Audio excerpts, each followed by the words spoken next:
ড্রামার শুরুতেই আমরা সোমোমো নামের একটা মেয়েকে দেখতে পাই। সে তার ফ্রেন্ডকে সঙ্গে নিয়ে যাচ্ছিল একটা দোকানে ট্রটার কেনার জন্য, কিন্তু সে এত দ্রুত দোকানে আসার পরও জানতে পারে ট্রটারগুলো বিক্রি হয়ে গেছে। ওয়েটার বলছিল দুইটা অবশিষ্ট ছিল, কিন্তু সেগুলো ওই ভদ্রলোকটা কিনে নিয়েছে। সেই আমাদের ড্রামার মেন লিড লু জিংহাং। লু জিংহাংকে দেখে সোমোমোর ফ্রেন্ড তো ফিদা হয়ে যায়। আর মোমো একটু ফুডি প্রকৃতির মেয়ে, তার যেটা খেতে মন চায় সেটা তাকে খেতেই হবে। মোমোর ফ্রেন্ড তাকে শিখিয়ে দিচ্ছিল, তুমি ওই ছেলেটার কাছে থেকে ট্রটারগুলো কিনে নাও, আর আমার জন্য তার কাছে থেকে উইচ্যাট নাম্বার নিয়ে এসো। আমার তো তাকে ভীষণ পছন্দ হয়েছে। আর মোমো তখন ভাবে ওই ছেলেটার থেকে যদি খাবারটা কিনতে পারি তাহলে মন্দ হয় না। মোমো জিংহাং এর কাছে আসতেই তার সঙ্গে ধাক্কা লাগে।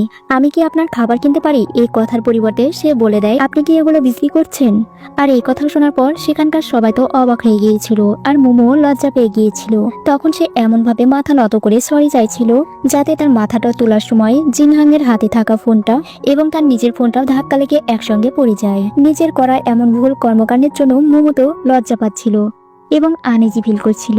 সে ভুল করে নিজের ফোনটাই জিংহাং এর কাছে দিয়ে দেয় এবং সে জিংহাংকে আবারও সরি বলে। মোমো যখন কথা বলছিল, জিংহাং তখন মোমোর হাতে একটা ব্রেসলেট দেখতে পায়। তখন সে মোমোর হাতটা ধরতে গেলে মোমোর তার হাতটা ছাড়িয়ে নেয়, কিন্তু হাত ছাড়াতে গিয়ে মোমো তো পড়ে যেতেই লেগেছিল। তখন জিংহাং তাকে ধরে ফেলে। এরপর মোমো দ্রুত খাবারের বিল দিয়ে সেখান থেকে চলে যায়, কিন্তু জিংহাং এর কাছে ওই ব্রেসলেটটা চেনা চেনা লাগে। মোমো তো রাস্তার মধ্যেই খাবার আনতে আনতে খাবারের স্মেল নিচ্ছিল।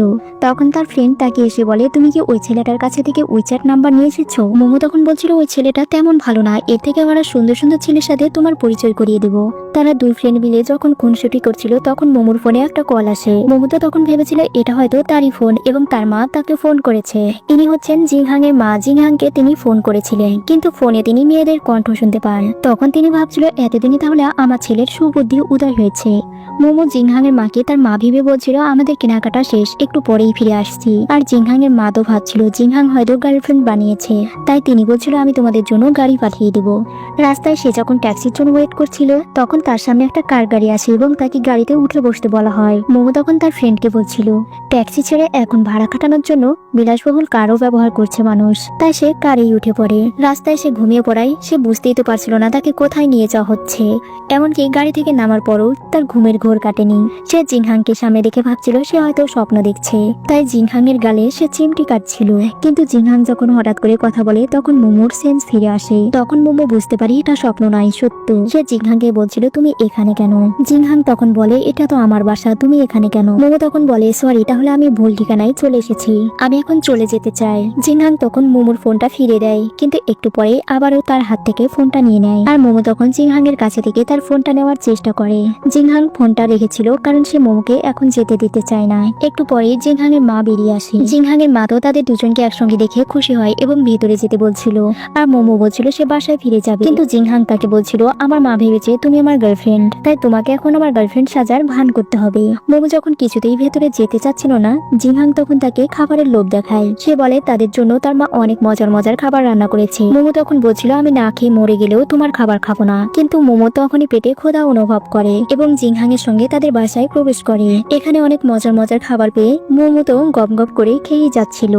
জিংহাং তখন মোমোর ওই কথাটা রেকর্ড করেছিল, আর এখন খাবার সময় ওই রেকর্ডটাই চালাচ্ছিল। মোমো তখন বলেছিল সে যদি না খেয়ে মারা যায় তবুও জিংহাং এর বাসায় খাবার খাবে না।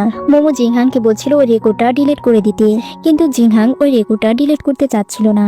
মোমো তখন জোর করে ফোনটা কেড়ে নিতে গেলে জিংহাং এর কোলের উপর পড়ে যায়। আর তখনই জিংহাং এর মা চলে আসলে জিংহাং মোমোকে তার গার্লফ্রেন্ডের মতো অ্যাক্টিং করতে বলে এবং তার ক্লোজ করে নেয়।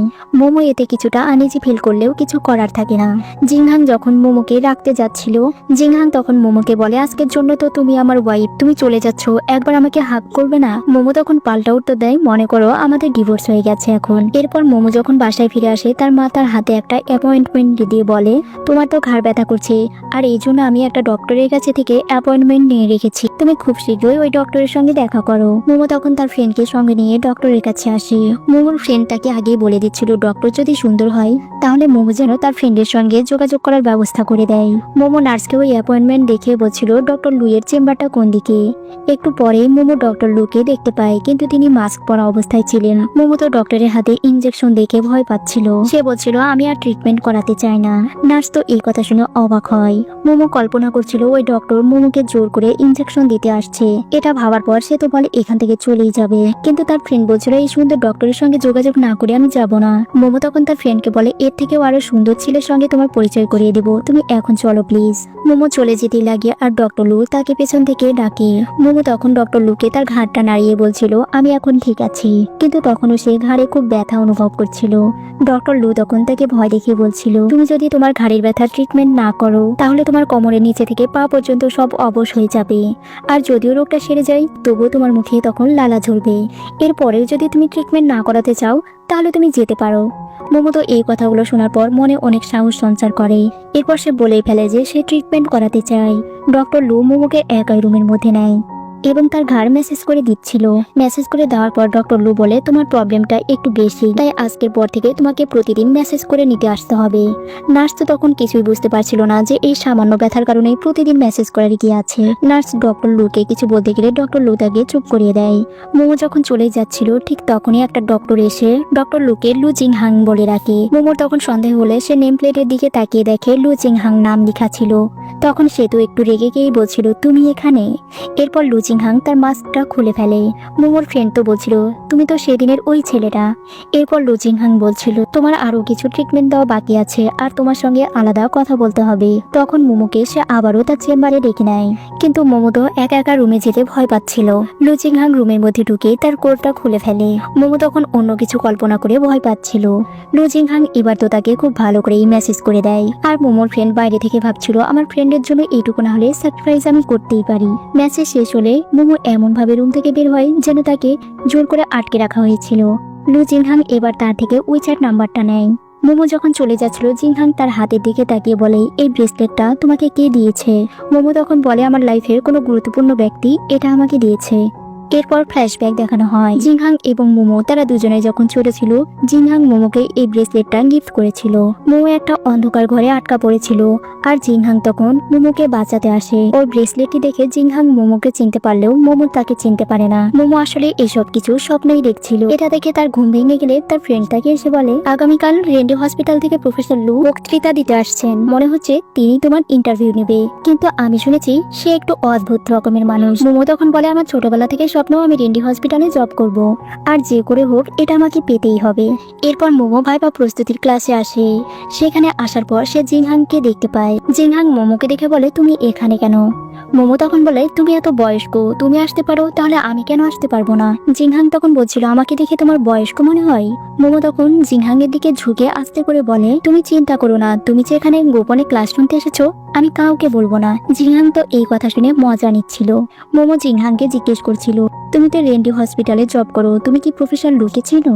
তিনি কেমন মানুষ তার সম্পর্কে কি কিছু বলতে পারবে? জিংহাং তখন বলে সে একজন অসাধারণ ব্যক্তি, তিনি শুধু একজন দুর্দান্ত ডক্টরই নন, তিনি সুদর্শনও, আর সবচেয়ে বড় কথা হলো তিনি এখনো অবিবাহিত। মোমো তখন এই কথা বলে শুনে বলছিল সুন্দর হওয়া কি জীবিকা হতে পারে? প্রয়োজন হয় অসাধারণ চিকিৎসা দক্ষতার। তার মতো বয়স্ক ডক্টরদের অজানা ছোটখাটো বৈশিষ্ট্য থাকে। এসব কথা বলতেই ম্যানেজার এসে জানায় আপনার ইন্টারভিউ স্টার্ট করার টাইম হয়ে গেছে। মোমো তো এবার ভীষণই সারপ্রাইজড হয়ে যায়।